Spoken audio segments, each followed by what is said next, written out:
Hi everyone, I'm back with another Writer's Wednesday. Today I wanted to talk about crafting memorable characters.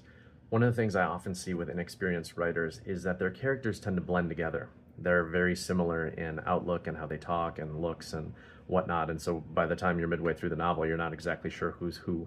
And so one of the things I do is, after I'm done with the book, I'll go back and ask myself, have I created memorable characters?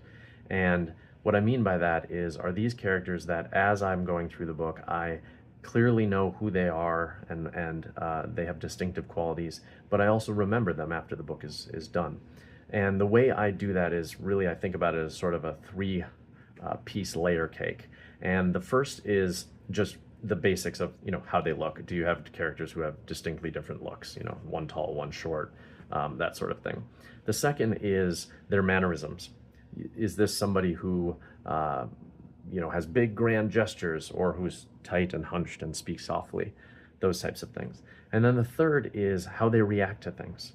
So is this somebody who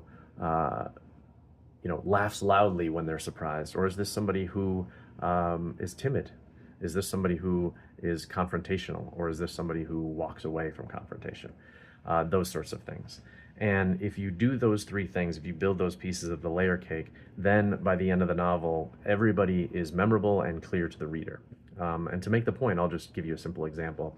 If I have a character who, on the physical level has an eye patch and a peg leg, and when he talks, he speaks in a growl, and every person he talks to is a confrontation where he pulls out a sword.